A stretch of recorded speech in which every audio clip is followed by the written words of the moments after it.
오늘은 여러분들 한국사 41번째 강의가 되겠습니다. 오늘 강의할 내용은 바로 3-3 다양한 민족운동의 전개 중에 민족운동의 분화와 실력 양성운동에 대해서 이야기를 합니다. 자, 여러분들 가지고 있는 교과서 192쪽을 참고하여 주시기 바랍니다. 자, 먼저 사회주의 사상에 대해서 이야기를 하기로 하죠. 자, 1920년대 우리나라 민족운동 노선에서 가장 중요한 변화는 사회주의 사상이 수용되기 시작했습니다. 자, 사회주의 사상이 들어오기 전까지는 민족운동은 곧 독립운동입니다. 독립운동하는 사람은 다 민족주의자가 되죠. 그렇지만 사회주의 사상이 유입은 민족을 생각하는 독립운동가 중에 새로운 그룹이 등장했음을 의미하는 겁니다. 그래서 독립운동가 중에는 말 그대로 그냥 독립만을 생각하는 민족주의자가 있는가 반면 바로 사회주의 사상가들처럼 계급혁명을 진행하고 그리고 민족의 독립운동을 쟁취하려고 하는 사람도 이제 나타나기 시작을 했습니다. 자, 이와 같은 사회주의 사상이 우리나라에 유입되는 경로를 보면 1917년 러시아에서 프롤레타리아 혁명이 성공을 거두게 됩니다. 사회주의 국가가 건설이 되죠. 자, 이와 같은 사회주의 사상이 전 세계적으로 확산되기 시작을 합니다. 우리나라에도 역시 유입이 되기 시작을 하죠. 자, 유입의 경로는 바로 우리 만주와 러시아 지역으로부터 이렇게 들어오는 경로가 있습니다. 가장 대표적인 인물이 이동희 한인사회당을 결성하죠. 자, 이동희 선생하면 여러분들이 잘 알고 있는 것처럼 우리 임시정부의 국무총리가 되시는 분입니다. 자, 이와 같은 이 러시아 지역으로부터 들어오는 이 경로와 또 하나의 그룹은 3.1운동이 끝나고 난 이후에 많은 젊은이들은 독립을 쟁취하기 위해서는 실력을 쌓아야 된다. 그래서 일본에 유학을 많이 갑니다. 자, 일본에 유학을 갔는데 일본인들 중에 민족 차별하지 않고 조선쟁이라고 놀리지 않는 사람들이 있었습니다. 바로 사회주의자, 공산주의자들이었죠. 그래서 우리나라의 젊은이들 중에 사회주의 사상을 받아들이는 사람들이 상당히 많았습니다. 그리고 그들이 일본에서 공부하고 귀국해서 우리나라 역시 사회주의 사상을 전파시켰겠죠. 그래서 1925년에 조선 공산당이 결성이 될 만큼 사회주의자들이 많이 등장을 했습니다. 그럼 지금 새로운 사상을 수용한 사회주의자 있습니다. 이들도 역시 민족의 독립을 생각하는 사람들입니다. 또 역시 여러분도 우리 민족주의자들이 있었습니다. 그래서 이 두 그룹이 분화가 됐습니다. 조금 갈등이 생길 수밖에 없는 게 민족주의자들은 처음이자 끝도 역시 독립 하나만을 생각하죠. 독립입니다. 그런데 사회주의자들은 이 독립을 하기 전에 바로 계급혁명을 먼저 생각을 합니다. 그리고 그 다음에 뭐를 하려고 하는 거냐면 바로 독립을 쟁취하려고 하는 거죠. 그러니까 조금 최종의 목표는 같지만 과정이 좀 다르죠.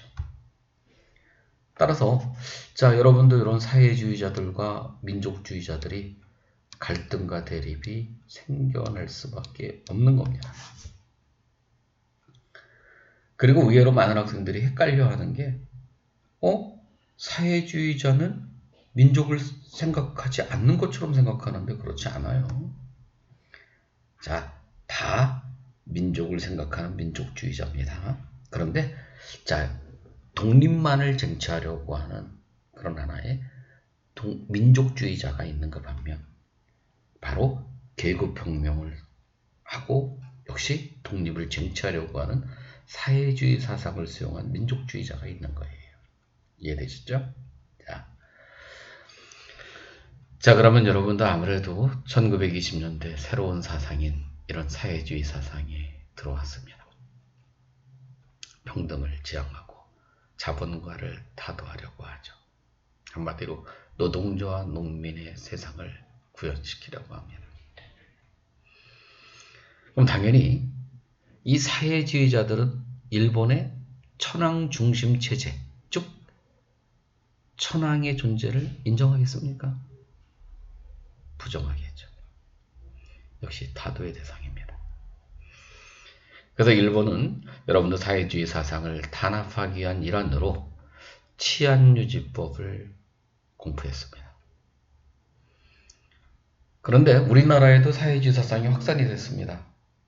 당연히 반제국주의를 부르짖었겠죠. 일본의 천황을 타도하려고 하겠죠. 역시 어떻게 되겠습니까? 당연히 바로 역시 무엇을 할까요? 그러겠죠. 치안유지법을 공포를 통해서 결국 사회주의 사상을 탄압을 해야 하는 게. 그래서 여러분들 여기 동아일보 25년의 9월의 모습을 한번 보죠. 자, 우리 현아, 오늘날의 우리들의 모습에는 두 가지의 조류가 있다. 하나는 민족운동을 생각하는 조류요. 또 하나는 사회주의 운동을 하는 조류이다. 두 가지 조류가 물론 해방의 근본적 정신에 있어서는 조금도 다를 것이 없다. 그러나 왕왕 운동의 방법과 이론적 해석에 이르러서는 털끝의 차이로 도리어 전선을 혼란스럽게 하여 당파적 분규를 보여주고 있다. 그러면서 안타까워하는 거죠. 다시 한번 이야기합니다. 1920년대 우리나라 민족운동 무선상에서 가장 중요한 변화는 무슨 사상의 유입? 사회주의 사상이 유입되었다는 사실을 절대 잊지 마시기 바랍니다. 이런 사회주의자들 그리고 이와 같은 사람들에 의해서 이루어지는 운동을 탄압하기 위한 일환으로서 무슨 법? 치안유지법이 제정되었다는 사실 절대로 잊으시면 안 돼요. 꼭 기억해 두시기 바랍니다. 자, 그 다음에 이제 여러분들 우리가 이 1920년대 우리 국내에서 역시 실력을 쌓으려고 하는 운동, 무슨 운동? 실력 양성 운동이 활발하게 전개됐습니다. 물론 이런 실력 양성 운동은 주로 민족주의 계열의 독립운동가들에 의해서 이루어졌습니다. 그 첫 번째가 물산장려운동입니다. 자, 물산장려운동이 왜 나타났을까? 자, 여러분들 우리가 1910년대는 해사령이 있었습니다. 따라서 회사 설립이 사실은 쉽지 않았죠. 그런데 1920년대 일본은 공업화 정책의 추진에 따라서 이 일본은 엄청난 그런 하나의 돈을 벌게 돼요. 한마디로 독점 자본주의가 등장합니다. 이런 독점 자본가들이 어떻게 되겠어요? 보다 더 많은 돈을 벌려고 하셨겠죠? 그래서 해외로 투자를 해야 되는데 역시 일본 입장에서는 식민지 국가에 투자하는 게 제일 좋은 투자 방법이겠죠. 그런데 조선은 무슨령이 있어요? 해사령이 있었습니다. 그러니까 당연히 어떻게 되겠습니까? 회사 설립이 안 되죠. 그러면 기업가들이 그냥 놔두겠습니까? 정치에 로비로비 하겠죠. 로비로비. 그죠? 사바사바 하면 어떻게 되겠습니까? 다 풀어지는 겁니다. 그래서 회사 설립이 이루어져요. 일본인 기업들이 많이 만들어집니다. 물론 한국인이 운영하는 기업도 만들어지겠죠. 그런데 이 일본인이 운영하는 기업과 한국인이 운영하는 기업을 비교해 보시기 바랍니다. 월등히 제품에서나 가격 경쟁에서 일본인 기업이 유리했을 겁니다. 따라서 민족지사들은 국산품을 애용을 통해서 우리 한국인이 운영하는 기업을 보호, 육성하고 싶어합니다. 그래서 평양의 조만식 같은 분이 조선물산 장려회를 조직해서 국산품 애용운동을 전개하는 겁니다. 자, 이해되시죠? 왜 이런 하나의 물산 장려운동이 나타났는가? 그런데 자, 이런 물산 장려운동에 대해서 대부분의 사람들은 많이 호응을 합니다. 기생들도 기생조합단을 만들어서 결국 물산장려운동에 앞장서. 대학생들은 역시 자작회를 만들어서 역시 물산장려운동을 참여합니다. 그러나 사회주의자들은 시각이 좀 달랐어요. 왜 다르냐? 사실 국산품을 애용한다? 한국인 기업들이 돈을 벌 수 있었겠죠. 그리고 그 제품을 판매하는 상인들도 역시 돈을 벌었을 겁니다.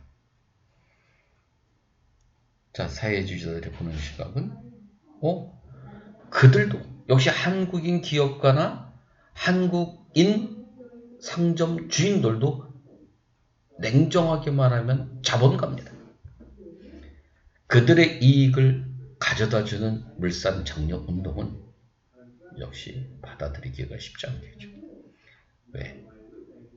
자본가를 타도하려고 하는 게 사회주의자들이니까. 이해되죠? 그래서 왜 사회주의자들은 이와 같은 물산 장려 운동을 반대했을까? 시각이 다른 거예요. 우리나라도 여러분들 어려웠던 경제 시절이 있었습니다. 그래서 국산품을 애용하자. 품질이 떨어져도 일본의 소니 쓰지 말고 금성, 삼성 거 쓰자. 그리고 외국의 자동차 타지 말고 우리 현대자동차 타자. 이렇게 국산품 애용을 통해서 오늘날 그 기업들이 엄청나게 성장을 했습니다. 정말 거대 기업으로 발전했죠. 그럼 그들은 정말 국산품을 애용했던 국민들한테 어떻게 잘해주는 것 같아요? 좋은 물건 값싸게 이렇게 보급하는 것 같습니까? 뭐 그렇게 생각한다면 이렇게 국산품 애용 운동을 잘했다고 이야기할 수 있는 거고, 그렇지 않다. 현대 너무 하는 거 아니야? 너무 비싼 거 아니야?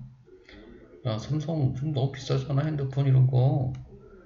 다 우리 엄마, 아빠, 할아버지 이런 사람들의 결국 국산품 애용을 통해서 너네 큰 기업 아니야?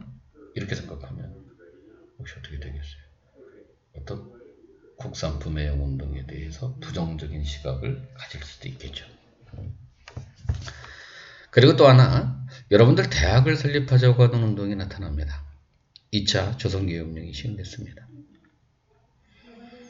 여러분들 1차 조선교육령은 우리나라 보통교육, 실업교육 중심이었습니다. 그래서 바로 2차 조선교육령에서는 고등교육에 대한 그런 하나의 이 시행을 법적으로 인정했습니다. 그러다 보니까 당연히 어떻게 되겠어요? 대학을 만들려고 하는 운동이 전개되는 겁니다. 그래서 조선민립대학 기성회를 조직을 하죠. 그리고 우리 1천만이 인원씩 내면 결국 대학 하나 세울 수 있다. 그렇지만 결과적으로 보게 되면 실패로 끝났습니다. 실패하게 된 이유는 1923년에 자연재해가 되게 심했어요. 가뭄, 태풍. 그래서 결국 모금이 저조했고, 또 하나는 조선총독부가 방해합니다. 이놈들이 바로 어느 정도 대학 설립이 가시화되자, 자, 경성제국대학 설립을 발표해요. 그러다 보니까 어떻게 되겠습니까? 결국 힘이 빠지겠죠. 그리고 역시 또 사회주의자들이 비판을 합니다. 물론 사회주의자들의 입장에서는 충분히 이해돼요. 왜냐? 당시 3개 면에 1개 교가 있는 겁니다. 아주 쉽게 생각하면 강서구, 양천구 이 두 지역에, 두 구에 하나의 초등학교만 있는 겁니다. 사실상 그 학교를 다닐 어린아이, 취약 아동의 실제로 10명 중에 2명 정도만 학교를 갈 수 있습니다. 사회주의자들의 입장에서 볼 때는 이 어린아이들이 학교 가는 게 더 중요하다고 생각을 하죠. 그래서 여러분들 대학 설립보다는 말 그대로 이렇게 소학교, 초등학교를 더 설립을 하여야 한다고 주장을 합니다. 그래서 대학 설립에 역시 또 비판적 시각을 가지고 있습니다. 그러니까 여러분들 오해하지 마세요. 사회주의들은 무조건 다 반대만 하는 게 아니라 자, 사회주의들이 바라보는 그런 하나의 모습과 그 다음에 민족주의자들, 즉 실력 양성가들이 바라보는 모습이 약간 달라요. 충분히 이해할 수 있죠? 자, 그러면 이런 물산정리운동, 밀립대학 설립운동 민족 정리가 됐다면 자, 문화를 통해서도 역시 실력을 쌓으려고 하는 운동이 나타납니다. 자, 문화를 통해서 실력을 쌓는다는 얘기는 뭐냐? 사실은 당시의 사람들을 우리가 보면 사실 무지하잖아요. 물론 오늘날 우리나라는 전 세계적으로 교육률이 제일 높습니다. 그리고 문맹률이 사실상 이렇게 없는 나라죠. 거의 다 글을 읽고 쓰을 줄 아는 나라입니다. 다른 나라에 비해서 이런 나라, 우리나라 같은 나라가 거의 없죠. 그 다음에 고등교육, 어떤 고등교육을 받은 그런 하나의 인구수의 비율이 제일 높은 나라가 바로 우리나라예요. 그런데 일제시대는 그렇지 않았습니다. 안타깝지만 여러분들 문자 보급운동을 전개합니다. 조선일보가 하는 겁니다. 아는 것이 힘이다. 배워야 산다. 아주 간단하죠. 그 다음에 동아일보 같은 경우에는 분하르도 운동을 전개합니다. 이 분하르도라는 말은 여러분들 러시아 말로 민중 속으로라는 뜻입니다. 한마디로 지식인들 보고 자, 내 민중교토로 가서 민중을 계몽해라. 그리고 문맹도 퇴치하고 그 다음에 미신도 타파해라. 자, 이래서 여러분들 혹시 시문이라고 하는 분의 상록수라고 하는 게 바로 이렇게 분하르도 운동을 소재로 한 소설 작품이 되는 겁니다. 물론 이와 같은 그런 하나의 경제, 교육, 그리고 문화를 통한 그런 하나의 실력 양성 운동은 사실은 정말 어떤 근대 의식을 함양하는 데는 크게 기여를 하죠. 그리고 민족 독립운동의 바탕이 되는 것도 역시 사실입니다. 그러나 한계가 있어요. 왜 한계가 있느냐? 사실은 실력 강성 운동의 가장 큰 한계는 결국 우리가 실력이 없기 때문에 일본의 식민 지배를 받는 것이다. 우리가 실력을 쌓아야만이 독립을 쟁취할 수 있는 거다. 어떤 식민 지배를 하는 일본을 비판하기보단 식민 지배를 당하는 우리한테 문제의 원인을 찾으려고 하는 문제점이 있습니다. 그래서 이게 일본의 식민 통치를 비판하기가 쉽지 않다. 이런 이야기를 하는 겁니다. 물론 이와 같은 논리가 더 심화되면 어떤 결과를 가져오냐면 결국 우리가 실력이 없으면 독립을 쟁취할 수 없다는 가정이 성립이 되죠. 따라서 우리나라 사람들 중에 우리가 독립하기 전까지는 정치적으로 자치만을 주장하는 사람들도 등장합니다. 한마디로 정치에 참여할 수 있는 기회를 달라. 그리고 자치를 보장해 달라. 이런 논리가 등장을 해요. 이런 논리를 내세운 사람 중에 대표적인 인물이 누구냐? 바로 준원 이광수가 됩니다. 사실은 사실은 이게 상당히 젊은 시절에는 아주 민족의식이 아주 강한 민족지사였는데 변절을 했어요. 물론 충분히 우리가 개인적으로 어느 정도는 인정이 되죠. 그냥 3.1운동이라는 고적적인 민족운동을 딱 일으켰는데 독립이 안 됐습니다. 허무하죠. 결국 우리가 실력이 없기 때문에 실력을 쌓아야 된다고 생각을 하지만 우리가 실력 쌓으면 일본 애들은 가만히 있습니까? 걔들은 더 발전 안 해요. 일본을 쫓아간다는 게 참 쉽지 않다는 걸 느끼죠. 그러다 보니까 결국 정치에 참여할 수 있는 참정권을 요구하기도 하고 자치를 부르짖는 운동이 나타나는 겁니다. 한마디로 일본의 식민지 하에서 정치적 자율권만을 보장하려고 하는 논리. 그럼 어디에 문제가 있는가 같이 한번 확인해 보기로 하죠. 왜 지금의 조선민족에게는 정치적 생활이 없나?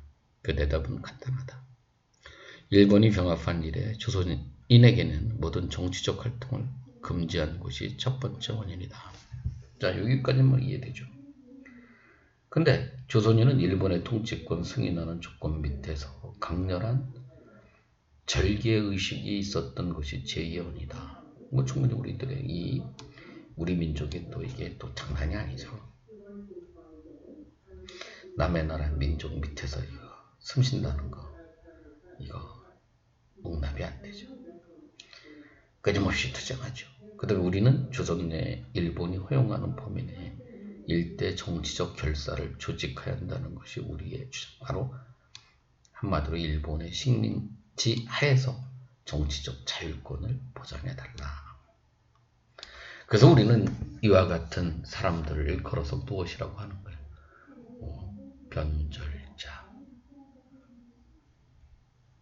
바로 타협적 민족주의자. 그리고 개량주의자라고 이야기를 하기도 하고 기회주의자라고 하면서 결국 비타협적, 쉽게 말하면 일본과 타협하지 않는 민족주의자들, 그리고 사회주의자들이 너네들은 일본과 타협한 민족주의자들이야, 기회주의자야, 이렇게 비판을 하는 겁니다. 자, 이해되셨죠? 자, 여러분들 오늘 배운 게 그렇게 어렵지 않아요. 다시 한번 아주 간단하게 이야기하면 1920년대 우리나라는 새로운 사상이 들어옵니다. 사회주의 사상이라고 하는 거죠. 자, 유입의 경로는 만주나 연해주 지역으로부터 들어오고 또 하나는 일본으로부터 들어오는 겁니다. 이와 같은 사회주의 사상이 확산이 되면서 결국 일본은 탄압을 하기 위한 일환으로 치안유지법을 공포했고, 그리고 우리나라 민족운동 노선상의 사회주의자, 민족주의자. 자, 민족주의자에는 여러분들 절대 독립을 주장하는 그런 민족주의자들과 사회주의적 사상을 수용한 민족주의자들 간의 갈등과 대립이 생겨났다는 부분. 자, 이해됐죠? 그리고 1920년대는 국내에서는 실력을 쌓으려고 하는 민족운동인 실력 양성운동이 활발하게 전개됐습니다. 바로 대표적인 운동이 울산정년운동, 밀립대학 설립운동이 되는 거죠. 그리고 농촌에 대한 계모운동인 분화로도운동, 은자도운동이 있었습니다. 물론 이런 하나의 애국계몽운동은 우리에게 근대의식과 그 다음에 민족의 독립운동이 한 일환으로 전개되었지만 한계성이 있다랬잖아요. 결국 일본의 그런 하나의 이 식민 지배를 비판하기보다는 사실 우리 민족 내재적인 이유, 우리가 실력이 없기 때문에 지배받는 것이다 라고 하는 이런 하나의 이 식민 지배 원인, 우리 민족 내적 요인에서 찾으려고 하는 한계성을 가지고 있었다는 점 이해하시면 되는 겁니다. 그리고 여러분들 1920년대 3.1운동 이후에 안타깝지만 이제 민족을 배신하는 변절자들이 등장하더라. 이광수, 최남선, 최린 같은 참정권이나 자치론을 주장하는 그런 하나의 기회주의자, 개량주의자였다는 거 이야기했습니다. 자, 이것으로서 41번째 강의를 마치기로 하겠습니다. 대단히 감사합니다.